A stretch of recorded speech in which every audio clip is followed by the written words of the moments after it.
하나님께서 돌보시고 또 하나님께서 지키시는 인생이라 하더라도 그 삶에 고난이 없는 것은 아닙니다. 하나님이 지켜주시고 또 때를 따라 쓸 것들을 공급하여 주시지만, 그러나 그럼에도 불구하고 우리는 우리의 삶 가운데 어려운 일을 만나기도 하고 또 때로는 낙심하기도 하고 또 때로는 시험을 만나기도 들기도 한다라고 하는 거예요. 오늘 다윗의 삶을 보면 여실히 알 수 있습니다. 다윗은 늘 하나님이 함께하는 하나님의 사람이었습니다. 사울이 다윗을 미워하게 된 계기도 하나님이 다윗과 늘 함께하셔서 다윗이 가는 곳마다 승리하게 하니까 사울이 그것이 싫었던 것이었습니다. 성경은 말씀하시기를 하나님의 손이 다윗과 함께 했다라고 기록해 놓고 있어요. 다윗이 사무엘에게 기름 부음을 받은 때부터 하나님의 영은 다윗을 떠나지 아니하였습니다. 다윗이 가는 곳마다, 다윗이 싸울 때마다 함께 하셔서 승리하게 하셨던 것, 우리가 말씀을 통해 본 것 아닙니까? 하지만 오늘 말씀을 들여다보면 그런 다윗에게 도무지 이해할 수 없는 어려운 일이 일어나게 된 것이에요. 하나님께서 분명히 함께 하시는 사람이었지만 그의 삶에도 이해할 수 없는 어려운 일이 수도 없이 많이 찾아왔다라고 하는 거예요. 특별히 오늘 보는 사건은 다윗에게 있어서는 굉장히 충격적인 일이었을 것이 분명합니다. 다윗의 삶에 있어서 가장 밑바닥까지 추락한 시간이 아니었는가 그리 보게 됩니다. 여러분 13절과 14절 다윗의 모습을 한번 같이 보시기 바랍니다. 13절 14절이에요. 시작. 그들 앞에서 그의 행동을 변하여 미친 채 하고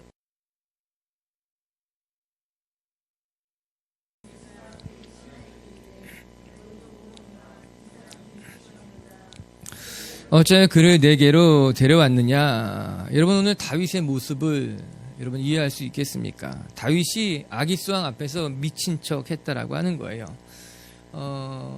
자기 수염에 침을 흘리기도 하고 미친 척하여서 문의 얼굴을 비비면서 그런 모습이 오늘 우리가 읽고 있는 다윗의 모습입니다. 골리앗을 무찔렀던 모습, 블레셋과 맞서 싸우면서 당당했던 그 다윗의 모습은 보이지 아니하고 오히려 참 불쌍한 모습으로, 그의 삶에 있어서 감당하기 힘든 모습으로 블레셋 장군 앞에 미친 척하며 침을 흘리고 문의 얼굴을 긁고 있다라고 하는 것입니다. 참으로 안타까운 일이 아닙니까? 어떻게 다윗의 모습이 이렇게까지 이렇게 될 수 있을까? 말씀을 보면서 가슴이 너무너무 아팠다라고 하는 거예요. 한편에 생각해보면 하나님께서 지키시는 사람 아니십니까? 다윗은 하나님이 돌보시는 사람 아닙니까? 아니 더 나아가 생각해 본다면 여러분 다윗이 왕이 되겠다고 하지 않았습니다. 하나님이 다윗을 택하셔서 하나님이 다윗을 왕으로 세운 것 아닙니까? 하나님이 기름을 부은 거예요. 하나님이 찾아간 것이에요. 하나님이 왕으로 세운 것 아닙니까? 그렇다면 그의 인생이 형통해야 되는 것이 맞지 않습니까? 어려운 일을 만나도 하나님이 철저하게 지켜야 되는 것 아닙니까? 이렇게까지 그의 삶이 추락하도록 그냥 내버려 두면 안 되는 것 아닙니까? 이런 마음이 막 말씀을 보면서 일어나기 시작한 거예요. 그러나 말씀을 들여다보면서 배우는 것도 있었습니다. 그것은 무엇인가? 여러분 하나님께서 돌보시는 사람이라 하더라도 우리의 삶에 고난이 있을 수 있다라고 하는 거예요. 하나님께서 지키시고 하나님께서 세우시고 하나님께서 인정한 내 마음에 합한 사람이라 하더라도 고난을 맞이할 수 있다라고 하는 것입니다. 여러분 하나님의 백성도 절망할 수 있어요. 하나님이 함께 하시는 사람도 때로는 마음에 낙심이 들 때가 있어요. 때로는 이해할 수 없는 어려운 형편에 놓일 수도 있다라고 하는 겁니다. 여러분 자신을 한번 돌아보시기 바랍니다. 우리의 삶도 그럴 때가 있잖아요. 우리의 삶도 정말 내가 이렇게까지 되는가라고 그렇게 우리의 마음이 이렇게 추락할 때가 있지 않습니까? 이만큼 무너졌으면 많이 무너진 것 같은데 거기서 더 밑으로 아래로 떨어질 때가 있지 않습니까? 우리도 비참하다 느낄 때가 있었을 것입니다. 내가 하나님의 사람인데 이렇게까지 해야 되는가? 걱정과 근심에 사로잡혔을 때가 있을 것입니다. 다윗을 보면서 우리는 또 한 가지를 배우게 되는 거예요. 그래요. 우리도 하나님의 백성들도 때로는 고난을 만나기도 하고 낙심하기도 하고 정말 끝이 안 보이는 데까지 추락할 수도 있다라고 하는 것이에요. 그렇기 때문에 우리가 두 가지를 배울 수 있어요. 무엇인가? 여러분 절대 지금 잘 나간다고 해서 우쭐댈 필요가 없다라고 하는 것이에요. 지금 내가 남들 보기에 대단한 것 같다 하더라도 결코 교만해질 필요가 없다라고 하는 것입니다. 나름 형통하는 것 같고, 나름 내가 원하는 것을 얻은 것만 같고, 나름 내가 하고자 하는 것은 다 할 수 있는 것만 같아도 우리는 언제나 겸손해야 된다라고 하는 것이에요.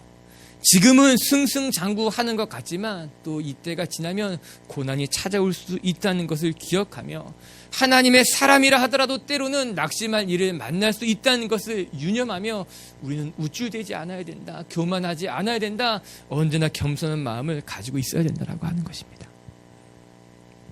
두 번째는 또 한 가지, 너무 낙심할 필요가 없다라고 하는 거예요. 내 삶이 지금 한없이 무너진다 해도, 내가 세상에서 혼자 남겨진 것 같다 하여도, 때로는 하나님이 지금 나를 돌보시는 것 같다 느껴지지 않는다 하여도 너무 크게 낙심할 필요는 없다라고 하는 것입니다. 하나님의 마음에 합한 다윗도 추락할 만큼 추락하지 않았습니까? 하나님이 친히 기름 부으신 사람도, 늘 하나님께서 함께 하신 사람도 그의 마음이 낙심되지 않았습니까? 이런 우리의 삶에 큰 어려움을 만났다 하더라도 너무 낙심하지 않게 되기 주님의 이름으로 축복합니다. 그것은 어리석은 일이에요. 실망할 수 있지만, 또 지금 앞이 안 보인다 하더라도, 하나님이 내 삶에 고난을 허락했다 하더라도 그 자리에서 너무 크게 낙심할 필요는 없다라고 하는 거예요. 지난주 말씀을 기억하시기 바랍니다. 하나님은 언제나 피할 길을 내신다 말씀하셨습니다. 또한 어려운 일을 만날 때 하나님은 돕는 사람들을 보내주신다. 우리는 지난주에 말씀을 묵상하지 않았습니까? 그래서 하나님은 우리로 하여금 이기게 하시고, 고난이 있지만 고난을 극복하게 하시는 분이 우리 하나님이라고 하는 거예요. 어쩌면 오늘 다윗이 만난 이 엄청난 사건은 하나님께서 다윗을 더 크게 쓰시기 위해 하나님이 허락한 하나님의 연단의 시간이었다라고 우리는 기억해야 된다라고 하는 거예요. 하나님께서 다윗을 더 크게 쓰시기 위해서 다윗에게 감당하기 어려워 보이는 일도 허락하신다라고 하는 것이죠. 다윗의 삶의 바닥까지 추락시키고 나서 그 바닥에서 하나님이 다시 그를 회복시키고자 이 고난을 허락한 것은 아닌가 말씀을 통해 확인하게 된다라고 하는 것이죠. 아니나 다를까 다윗은 이 연단의 시간을 통해서 더 성숙해져 갔습니다. 마음은 무너졌을지 모르지만 더 단단해졌습니다. 낙심했을지 모르지만 그것을 통해 더 큰 믿음을 갖게 됐다라고 하는 것이죠. 우리 비치교회 성도 여러분, 여러분들에게 이 다윗과 같은 환난, 아니 다윗과 같은 믿음의 연단이 있지만 그것을 통해 저와 여러분이 더 성숙해져 가고 더 단단해져 가는 하나님의 사람들이 될 수 있게 되길 주님의 이름으로 축복합니다. 때로 우리의 삶이 송두리째 무너지는 것 같지만 그때 당하지 않고 오히려 그때를 잘 이길 수 있는 믿음의 사람으로서 거듭 태어난다면 하나님은 우리의 삶을 통해 하나님의 크신 일을, 놀라운 일들을 이루시게 될 줄로 믿습니다. 오늘 말씀을 통해서 이 우리의 삶이 무너지는 순간에 우리는 어떻게 이겨내야 될 것인가 같이 한번 묵상해 보고 싶습니다. 첫 번째 묵상할 수 있는 것은 우리의 삶이 한없이 추락할 때에 사람에게 피하는 것은 오히려 더 위험하다라고 하는 사실을 기억해야 된다라고 하는 거예요. 그러나 아이러니하게 보통 어려운 일을 만나면 가장 먼저 사람을 찾게 된다라고 하는 겁니다. 나를 도와줄 수 있는 사람, 나와 늘 가까이 했던 사람들, 우리는 그렇게 사람들을 떠올리고 사람들을 의지하게 되어 있다라고 하는 것이죠. 대책 없이 무너져 가는 것만 같을 때 여러분 우리는 의지적으로라도 하나님을 바라봐야 할 것입니다. 사람이 떠오르고 사람을 찾아가고 싶지만 오히려 우리는 우리의 삶이 무너질 때 의지적으로도 하나님을 바라보는 것이 지혜로운 일이라고 하는 거예요. 여러분 오늘 생각해 볼 것이 있어요. 다윗이 왜 가드왕 아기스를 찾아갔을까 하는 것입니다. 일종의 인간적인 생각이 들었을 것이 분명합니다. 첫째로 다윗의 마음속에 사울을 피하는 데 있어서 가장 안전한 곳이 어딘가, 그것은 사울의 적국이었던 블레셋 안으로 숨는 것이 사울이 나를 찾지 못하는 길일 것이다 생각했을 것입니다. 다윗을 쫓기에 혈안이 돼 있었던 사울을 피할 수 있는 가장 안전한 곳은 오히려 사울의 적국이었던 블레셋 땅, 가드 땅으로 들어간다면 사울이 여기까지 나를 찾지 못할 것이다. 그래서 다윗은 블레셋을 택한 겁니다. 블레셋의 도시 중 하나였던 가드를 택해 그곳으로 피했다라고 하는 것이죠. 그러나 오늘 우리가 살펴보는 것 같이 사울을 피해 블레셋 땅으로 간 것은 마치 곰을 피해 호랑이 굴로 들어가는 것만 같은 일이었어요. 다윗이 나름대로 머리를 쓴 것 같지만 결론적으로 보면 다윗은 그 땅에 가서 더 어려운 형편을 만나게 됩니다. 그의 삶에 있어서 가장 비참한 순간을 맞이하게 된 것 아닙니까? 인간적인 계산으로는 그곳은 가장 안전한 곳이었을지 모릅니다. 다윗의 마음에는 그곳이 내게 안전한 곳이었을 거라고 생각했을지 모르지만 오히려 그곳을 그는 인생에 겪지 않아도 될 가장 비참한 순간을 맞이하게 됐다라고 하는 거예요. 여러분, 두 번째, 다윗이 사울에게 쫓긴다는 소문이 이미 돌았기 때문에 오히려 적군인 블레셋에게 간다면 블레셋 장군이, 왕이 나를 숨겨주지 않을까라는 생각이 다윗에게 있었을 것입니다. 지금 말로 하면 일종의 망명인 거죠. 내가 사울에게 쫓기고 있다는 것을 블레셋 사람들 알 것이니 내가 지금 블레셋 땅으로 망명한다면 저들이 나를 맞이해 주지 않을까, 나를 보호해 주지 않을까, 망명이 인정되지 않을까라는 생각으로 그는 과감하게 블레셋 가드 왕 아기스에게 찾아가게 된 겁니다. 그런데 상황이 정반대로 돌아가기 시작해요. 우리 10절과 11절을 읽어볼게요. 10절과 11절 말씀 시작. 그날에 다윗이 사울을 두려워하여 일어나 아기스의 신하들이 아기스에게 말하되 이는 그 땅의 왕 다윗이 아니니까 무리가 춤추며 이 사람의 일을 노리하여 이르되 사울이 죽인 자는 천천히여 다윗은 만만이로다 하지 아니하였느니까 한지라. 사람들이 다윗을 알아봅니다. 아니나 다를까 이 사람이 다윗이 아닙니까? 그것도 매우 구체적으로 다윗이 어떤 인물인지 알아봅니다. 심지어는 다윗을 가리켜서 이스라엘의 왕이라고 말합니다. 블레셋 사람들에게는 이미 다윗이 이스라엘을 다스릴 왕이라는 생각이 있었다라고 하는 거죠. 이미 그 지경의 소문이 돌았다라고 하는 거예요. 어디 그뿐입니까?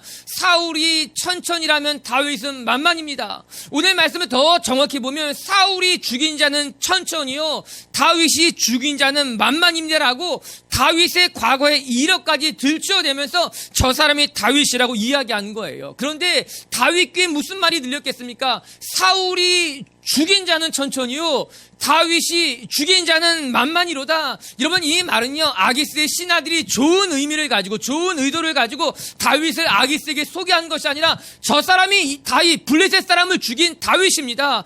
사울보다도 우리를 더 괴롭게 한 사람 다윗이라고 이야기하는 거예요. 다윗의 귀엔 무엇이 더 크게 들렸을까요? 사울이 죽인 사람이 천천이라면 다윗이 죽인 사람은 만만이라고 한 이야기가 그의 귀에 크게 들린 겁니다.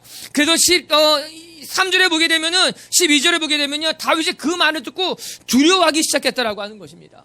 아니 저들이 나를 맞이해 줄 줄 알았는데 나의 망명을 받아들여 줄 줄 알았는데 오히려 그들의 말을 들어보니까는 내가 더 위험에 처했다라는 것을 다윗 직감적으로 깨닫기 시작했다라고 하는 것이에요. 다윗의 마음이 두려워졌다. 여러분 15절의 말씀에 뭐라고 나옵니까? 15절도 읽어볼게요. 시작. 내가 내게 미치광이가 부족하여 너희가 이 자를 데려다가 내 앞에서 미친 짓을 하게 하느냐? 이 자가 어찌 내 집에 들어오겠느냐 하니 가두왕 아기스가 다윗을 받아주지 않았다는 말이에요. 마음은 마음대로 처참해졌고 한없이 두려워졌는데 아기스가 다윗까지 받아주지 아니하였으니 다윗의 마음에 큰 어려움이 찾아오게 된 겁니다. 오늘 우리가 말씀을 묵상하면서 깨닫게 되는 것은요 인간적인 방법으로는 문제를 해결할 수 없다라고 하는 겁니다. 다윗이 블레셋 땅 가드 아기스로 갔을 때는 인간적인 계산이 있었지만 그 인간적인 계산이 딱 맞아 떨어지지 않았다라고 하는 거예요. 사람에게 피하면 저들이 나를 지켜주겠지, 블레셋이 오히려 나를 잘 맞이해 줄 것이라고 하는 이 인간적인 계산이 정확히 틀렸다라고 하는 것입니다. 여러분, 사람에게 피하는 것은요 잠시는 안전할 줄 모르지만 영원한 안식처가 될 수 없다라고 하는 거예요. 우리의 삶에 고난을 만나고 어려운 일을 만날 때 인간적인 계산은 그냥 인간적인 계산일 뿐이라고 하는 겁니다. 오히려 그 인간적인 방법이 우리를 더 어렵게 만들어 놓은 거죠. 이 다윗의 꼼수가 다윗을 더 힘들게 만들어 놓은 것을 우리가 오늘 말씀을 통해 확인하게 된 건 아닙니까? 여러분, 사람에게 피하면요 오히려 두려움이 더 커집니다. 여러분, 12절의 말씀을 같이 한번 읽어볼게요. 시작. 다윗이 이 말을 그의 마음에 두고 가드왕 아기스를 심히 두려워하여, 다윗이 두려워하여 미친 척까지 하게 됐다라고 하는 거예요. 블레셋 왕에게 가면 숨을 수 있다고 생각했겠지만 결국에 그는 미친 척까지 하면서 자기의 목숨을 지켜야만 되는 상황에 놓이게 됐다라고 하는 겁니다. 다윗의 마음속은 오히려 두려움이 더 커져만 갔다라고 성경 기록해 놓고 있는 거예요. 사랑하는 성도 여러분, 사람에게 피하면 오히려 두려움이 커지게 되어 있습니다. 이상하게도 사람을 의지하면 의지할수록 우리의 내면은 약해지게 되어 있어요. 사람을 의지하면 의지할수록 우리는 더 연약한 사람이 되어 있다라고 하는 것이에요. 우리는 두려울수록 하나님을 의지하는 것이 정석이라는 걸 알아야 됩니다. 우리는 두려울수록 하나님을 의지하는 것이 유일한 해법임을 다시 한번 깨달아야 된다라고 하는 거예요. 여러분, 배수진을 친다고 하는 말이 있지 않습니까? 더 이상 뒤로 물러갈 것이 없게 만들어 놓고 싸우는 것이 배수진을 친다라고 하는 거예요. 하나님만 의지한다고 하는 것이 좀 그런 것만 같습니다. 하나님을 의지하지 않고 자꾸 사람을 의지하려고 하는 마음들, 하나님을 의지하지 않냐고 자꾸 계산적으로 살아가려고 하는 그런 방법들을 다 끊어버리는 거예요. 내 스스로 사람을 의지하려고 하는 마음을 끊어버리고, 사람에게 도움을 받으려고 하는 것도 끊어버리고, 내 영적인 배수진을 치고 싸우게 될 때 우리의 마음이 강해지는 겁니다. 그럴 때 더 담대해지게 되어 있다라고 하는 거예요. 뒤집어 말하면요, 사람을 의지하면 의지할수록 우리의 믿음은 잃어버리게 돼 있어요. 사람을 바라보면 바라볼수록 우리의 마음은 오히려 더 두렵게 되어 있다라고 하는 것입니다. 그러나 하나님의 사람들은요, 영적인 배수진을 치고 살아가는 사람이에요. 하나님을 의지하지 않으면 내 삶이 망할 것이다, 하나님에게 피하는 길만이 유일한 길이라는 것을 붙잡고 살아가는 사람이 결국 하나님의 도움, 하나님의 돌보심을 받게 되어 있다라고 하는 거예요. 저와 여러분에게 이런 배포가 있게 되길 바랍니다. 오늘 말씀 보면서 결국 다윗을 지킨 것이 누구였는가? 오늘 말씀을 가만히 보면요, 은혜가 있습니다. 다윗이 가드왕에게 가서 피했습니다. 그런데 다윗의 예상과는 전혀 다르게 오히려 다윗의 생명이 더 위험하게 된 거예요. 위협을 받게 된 거예요. 그래서 다윗이 미친 척한 겁니다. 미친 척 해야지 살 수 있겠다. 그래서 실제로 가드왕 아기스 앞에서 미친 척을 하자 이 가드왕 아기스가 그를 쫓아내 버렸다라고 하는 거예요. 그런데 여러분, 가드왕 아기스가 다윗을 보고 미친 사람이다 생각한 게 은혜입니다. 이 미친놈이구나, 이 다윗이 미쳤구나 생각한 게 은혜라는 거예요. 15절의 말씀이 한없이 비참해 보이고 15절의 말씀이 한없이 다윗의 삶을 초라하게 보이지만 이 15절의 말씀이 은혜라고 하는 거예요. 만약에 아기스가 다윗을 문전박대하지 아니하고 이때다 붙잡아 죽였다면 다윗의 삶은 거기서 끝났을 것입니다. 아기스가 다윗을 보고 그래도 저자를 죽여야겠다 생각했다면 다윗의 삶은 거기서 끝이 났을 것이라는 거죠. 그러나 아기스가 그를 문전박대해버립니다. 아기스가 그를 정말 미친 사람으로 여겼다라고 하는 거예요. 우리는 불행 중 다행이라고 말합니다. 이게 좋은 말인지 나쁜 말인지 저는 잘 모르겠습니다. 무슨 일을 만나면 참 불행 중 다행입니다. 이게 불행이에요. 어려운 일을 만났어요. 힘들고 있다는 거예요. 그런데 그나마 다행이다라는 것이겠죠. 오늘 다윗의 삶이 그런 것 같습니다. 정말 큰 불행, 큰 어려움, 큰 시험을 만났지만 그러나 한 가지 다행인 것은 아기스가 그를 미친놈이라 생각하여 문전박대해서 쫓아내버렸다는 거예요. 저는 그것이 하나님의 은혜구나. 하나님이 아기스의 눈을 가렸고 하나님이 아기스의 마음을 붙들어서 다윗을 미친 사람이라 생각해서 내어 쫓은 것이 다윗이 살 수 있는 또 하나의 길을 열어준 것이 아닌가 생각하게 됐다라고 하는 거예요. 결국 다윗을 지킨 것은 아기스가 아니라 다윗의 어떤 수가 아니라 하나님이 다윗을 지킨 건 아니었겠습니까? 사랑하는 우리 빛의 교회 성도 여러분, 하나님이 지킬 때 우리의 삶은 비로소 안전해질 수 있는 거예요. 하나님이 보호할 때 우리는 가장 안전하다라고 성경이 우리에게 보여주고 있는 건 아닙니까? 우리가 우리의 삶에 한없이 추락하고 우리의 삶이 무너지고 우리의 삶의 위험하면 위험할수록 전 저와 여러분이 사람을 의지하는 것이 아니라 하나님에게 숨을 수 있는 지혜로운 사람들이 될 수 있게 되길 주님의 이름으로 축복합니다. 두 번째 말씀을 통해 보게 되는 것은 우리의 삶이 무너질 때, 우리의 삶이 무너지는 것 같을 때 우리는 결코 믿음을 잃지 않아야 된다라고 하는 것이죠. 여러분, 사실 오늘 본문만 묵상해서는 이 사건을 다 이해할 수가 없습니다. 그런데 오늘 사건을 이해할 수 있는, 당시 다윗의 마음을 엿볼 수 있는 말씀이 있습니다. 그것이 시편 34편이에요. 시편 34편에는 부제가 달려 있습니다. 그 부제가 무엇이라 있는가? 성경이 이렇게 나와 있어요. 같이 한번 볼까요? 시작. 다윗이 아비멜렉 앞에서 미친 채 하다가 쫓겨나서 지은 시다. 이것이 시편 34편에 붙여진 제목이었어요. 시편 34편은요, 역사적으로 오늘 우리가 읽고 있는 사건과 연결되어져 있습니다. 다윗이 가드왕 아기스에서 미친 척하다가 그에게서 쫓겨난 다음에 지은 시가 시편 34편이었어요. 시편에는 아비멜렉이라 이렇게 나오는데, 이 아비멜렉이라고 하는 것은 이름이 아니라 호칭입니다. 블레셋 왕들을 부를 때 아비멜렉이라 부르는 거예요. 마치 애굽 왕은 그의 이름이 무엇이든 간에 애굽 왕 바로라고 한 것 같이 블레셋 사람들의 왕은 그의 이름과 함께 그 호칭으로 아비멜렉이라 불렀거든요. 그래서 34장 시편 34편에 나온 블레셋 왕 아비멜렉은 가드왕 아기스를 가리키는 것이었어요. 그런데 이 다윗의 시 34편이 어떻게 시작되는가? 우리 한번 같이 1절과 2절을 읽어보도록 하십시다. 시작.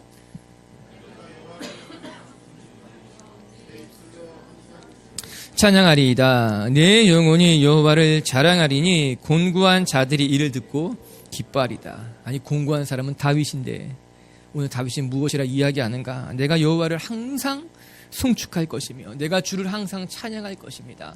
내 찬송을 듣고 곤고한 사람들이 기뻐해질 겁니다. 여러분, 시작이 남다르지 않습니까? 가드 왕에게 쫓겨나서 지은 시인데, 미친 척하다가 그의 인생의 가장 밑바닥에서 지은 시인데, 그의 마음이 한참 무너져서 지은 시인데, 그의 시작이 뭐라고 말합니까? 내가 여호와를 찬양하겠습니다. 내가 항상 주를 송축하겠습니다. 이 고백이 예사롭지 않죠. 아니, 다윗이 어떻게 이런 노래를 지을 수 있었을까? 그 해답은 그 시편 마지막 17절부터 19절까지 나옵니다. 같이 한번 읽어볼게요. 시작. 의인이 부르짖음에 여호와께서 들으시고 그들의 모든 환난에서 건지셨도다. 여호와는 마음이 상한 자를 가까이 하시고 충심으로 통회하는 자를 구원하시는도다. 의인은 고난이 많으나 여호와께서 그의 모든 고난에서 건지시는도다. 아멘. 오늘 다윗의 고백이었습니다. 내가 항상 여호와를 송축하며 내가 항상 하나님을 찬송하겠다라고 시작한 이 시편 34편. 아비멜렉 앞에서 미친 척하고 쫓겨났다가 지었던 그의 시의 말미에는 그가 이런 시를 지을 수 있었던 이유에 대해서 그가 고백해 놓고 있는 거예요. 의인은, 다윗은 무고한 사람이었습니다. 다윗은 하나님 앞에 이렇게 고난받을 만한 사람이 아니었다고, 나는 하나님 앞에 부끄러울 것 없는 사람이었다고, 하나님 나는 억울합니다. 내가 왜 이렇게 쫓겨 다녀야만 하는지 저는 이 상황을 받아들일 수도 이해할 수 없었습니다. 그래서 다윗은 이렇게 고백합니다. 의인은 고난이 많으나, 여러분, 의인도 고난이 많을 수 있다는 겁니다. 아무런 죄, 허물이 없음에도 불구하고 우리는 우리의 삶에 이해할 수 없는 고난을 만날 수 있다라고 하는 거예요. 여러분, 꼭 고난은 어려운 잘못한 사람만이 겪는 것이 아닙니다. 의인도 고난이 많아요. 믿음 따라 살아가는 사람들도 어려운 일을 많이 만나게 됩니다. 내 뜻대로 인생이 되지는 않는다라고 하는 거예요. 그것이 너무나 아이러니합니다. 의인에게는 축복이, 형통이, 하나님의 주시는 복이 있어야 되는데 오히려 우리가 살아가는 세상 속의 의인은 많은 고난을 받기도 됩니다. 이해할 수도 없고 이해하고도 싶지도 않은, 그러나 우리는 그런 세상을, 그런 삶을 살아가고 있다라고 하는 거예요. 하지만 낙심할 필요가 없습니다. 왜? 뭐라고 그가 고백하고 있습니까? 의인은 고난이 많으나 여호와께서 그 모든 고난에서 건져내셨다라고 하는 것입니다. 다윗에게는 이런 믿음의 확신이 있었던 겁니다. 아니, 다윗에게서는 이런 어떤 삶에서의 체험이 있었다라고 하는 겁니다. 내가 고난이 너무너무 많았지만 하나님이 아비멜렉 앞에서 나를 지켜주셨습니다. 내 마음이 한없이 무너지고 내가 미친 척하며 내 자존심이 상하고 깨졌지만 하나님은 그 모든 고난의 자리에서 나를 건져주셨다고 그가 고백하고 있는 것 아닙니까? 18절에 뭐라고 나옵니까? 여호와께서는 마음이 상한 자를 가까이 하셨고, 다윗의 마음을 볼 수 있는 구절입니다. 그 마음이 얼마나 상했는지. 왜 안 그렇겠습니까? 다윗은 블레셋 장수 골리앗을 무찌른 사람이었어요. 다윗은 블레셋과 싸울 때 단 한 번도 패하지 아니하였던 사람이 다윗이었는데, 이제 그 다윗이 블레셋 장수 앞에 미친 척하며 침을 흘리며 얼굴을 벽에 문지르면서, 여러분 그때 다윗의 심정이 얼마나 참담했겠습니까? 오늘 시편 34편 18절의 말씀과 같이 마음이 상했다는 거죠. 그러나 하나님은 마음이 상한 사람을 가까이 하셨다는 거예요. 진심으로 통회하는 자를 하나님이 구해 주셨다라고 다윗이 고백하고 있는 건 아닙니까? 사랑하는 빛의 교회 성도 여러분, 여러분들에게도 이 고백이 있게 되길 주님의 이름으로 축복합니다. 의인에게는 고난이 많으나 하나님은 그 모든 환난에서 우리를 구해 주실 것입니다. 하나님은 마음이 상한 자와 함께 하시는 분이며, 하나님은 진심으로 통회하는 자를 건지는 분이 우리 하나님이라고 하는 거예요. 34편 한 절만 더 같이 한번 보고 싶습니다. 우리 8절과 9절의 말씀을 같이 읽어볼까요? 시작. 너희는 여호와의 선하심을 맛보아 알지어다. 그에게 피하는 자는 복이 있도다. 너희 성도들아 여호와를 경외하라. 그를 경외하는 자에게는 부족함이 없으리로다. 이게 다윗의 권면이었습니다. 하나님에게 피하는 자는 복이 있습니다. 그리고 하나님에게 피하는 자는 부족함이 없습니다. 다윗이 광야에서 만난 하나님에 대한 설명이었어요. 다윗이 사울을 피해 도망다니면서 그가 경험한 하나님의 모습은 이런 모습이었다라고 하는 것입니다. 하나님에게 피했더니 부족함이 없었습니다. 그것을 믿고 따라갈 때 그의 삶에 하나님이 지키시고 보호하시는 하나님의 손길을 경험했다라고 하는 것이죠. 다윗이 이런 시편을 지을 수 있었던 힘이 어디에서부터 말미암았을까? 그것은 그가 고난의 상황에서도 믿음이란 끈을 놓지 않았기 때문일 것입니다. 자기가 만난 이해할 수 없고 감당할 수 없는 정신적인 충격 속에서도 믿음의 끈을 놓지 않았던 것이 다윗이 고난을 뚫고 헤쳐나올 수 있었던 힘이요, 이런 시편을 지을 수 있었던 근거가 되지 않았을까 생각합니다. 여러분 축복합니다. 여러분의 삶에 고난이 찾아오고 여러분 정신적으로 너무나 힘들고 지칠 때도 믿음의 끈을 놓지 않는 하나님의 사람이 될 수 있게 되길 주의 이름으로 축복합니다. 우리도 다윗처럼 이 시편 34편의 노래를 우리 마음 깊숙한 곳에서 하나님 앞에 올려드릴 수 있게 되기를 바랍니다. 의인은 환난이 많지만 하나님은 그 모든 환난에서부터 우리를 건져주십니다. 마음이 상한 자, 통회하는 자와 함께 하신다고 하는 이 믿음의 고백이 저와 여러분에게 있어서 우리가 만나는 시험의 자리, 환난의 자리에서 넉넉히 승리할 수 있었으면 좋겠습니다. 그리고 세 번째, 끝으로 묵상할 것은, 오늘 저는 이 사무엘상 21장을 읽고 묵상하면서 감사한 것이, 결국 다윗이 이 고난의 시간을 잘 넘겨왔더라고 하는 것이에요. 저는 그게 감사했습니다. 오늘 21절을 읽고 15절까지 읽고 말씀 묵상을 이렇게 마치면서, 그래도 다윗은 이 고난의 때를 잘 이겼구나, 이 고난의 때를 잘 지나왔구나, 그게 너무 감사하더라고요. 말씀 읽을 때 너무 긴장이 됐어요. 말씀 읽을 때 너무 속상했어요. 다윗의 그 비참함이 내 마음속에 다 와닿아가지고 내가 비참해지는 것만 같았어요. 나에게 이런 비참한 일이 일어나면 안 될 텐데 라는 생각까지 들게 되었어요. 그런데 말씀을 다 묵상하고 나서 마지막으로 드는 생각은, 다윗이 이 고난의 시간을 다 이겨내고 이 고난의 자리가 다 지나갔다라고 하는 거예요. 다윗의 반지에 대해서 여러분 들어보셨습니까? 다윗의 반지. 유대 미드라시라고 하는 책에서 기록된 것인데, 다윗이 어느 날 세공업자를 불러서 반지를 하나 만들어라 이야기 있다고 합니다. 거기 기록된 거예요. 날 위해 아름다운 반지를 하나 만들되 거기에 내가 전쟁에서 큰 승리를 거두어 환호할 때도 교만하지 않게 하고, 내가 큰 절망에 빠져 낙심할 때도 결코 좌절하지 않을 수 있도록 스스로 용기와 희망을 줄 수 있는 글귀를 새로 넣어라 라고 명령하고 세공업자에게 반지를 하나 만들어라 이야기했다는 겁니다. 이 금세공업자가 반지를 멋있게 잘 만들었지만 어떤 글귀를 쓰는 것이 좋을지 고민하다가 생각이 나지 않은 거예요. 그래서 그 책에는 지혜로웠던 솔로몬에게 물었다고 합니다. 그래서 그 솔로몬이 준 문구가 이것이라는 거예요. 이것 또한 지나가리라 라는 문구였다고 합니다.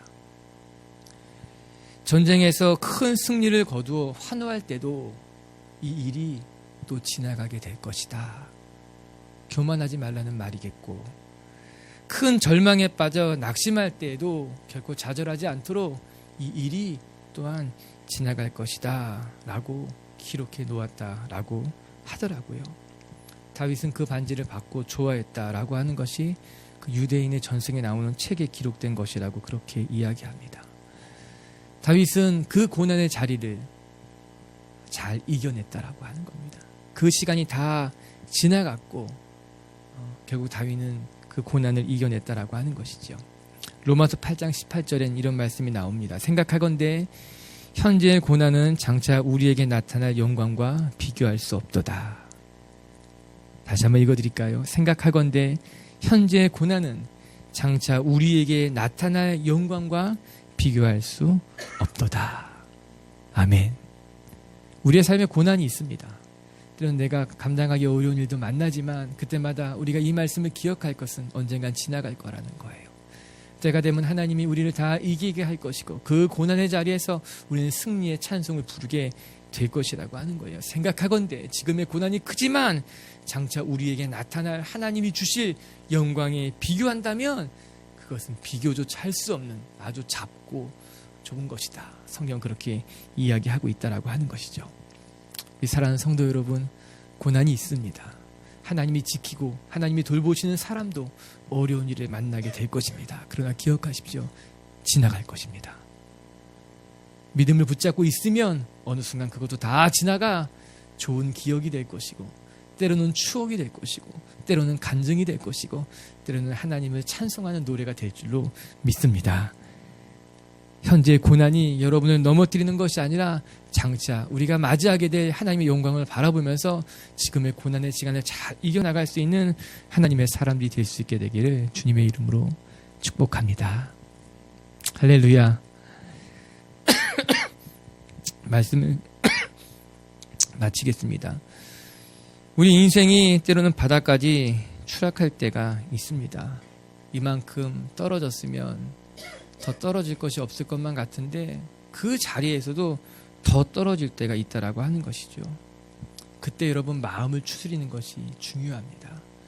우리의 삶이 무너진다고 해서 우리의 마음마저 믿음마저 무너지게 내버려 두면 정말 한없이 추락하게 되어 있는 것이에요.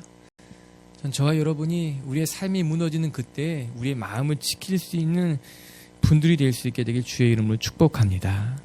기억합시다. 첫 번째, 삶이 무너지는 것만 같을 때 사람을 의지하는 마음, 그 유혹에서부터 우리는 벗어나야 됩니다. 오히려 사람을 의지하려고 하는 것이 더 우리를 위험하게 만든다라고 하는 거예요. 우리는 우리의 삶이 무너질 때 오히려 더 하나님을 의지하는 사람이 되어야 될 줄로 믿습니다. 저와 여러분이 그렇게 사람을 의지하려고 하는 유혹에서부터 벗어나 하나님께 우리의 마음을, 삶을 맡겨드릴 수 있게 되기를 바랍니다. 두 번째, 삶이 무너질 때 우리는 굳건한 믿음을 붙들어야 될 것입니다. 의인은 환난이 많지만 하나님은 모든 고난에서부터 우리를 건져주실 분입니다. 다윗을 지킨 것 같이 여러분을 지킬 것이오니 우리 모든 환난 속에 믿음을 잃지 않는 사람들이 될 수 있게 되기를 바랍니다. 그리고 세 번째, 결국엔 그 모든 것이 지나간다는 것을 잊지 맙시다. 지금은 너무 힘들고 어렵지만 여러분 다 지나갈 겁니다. 현재의 고난은 장차 우리가 받는 영광과 비교할 수 없을 것이니 그 믿음으로 지금의 고난을 이길 수 있는 하나님의 사람들이 되시길 주의 이름으로 축복합니다.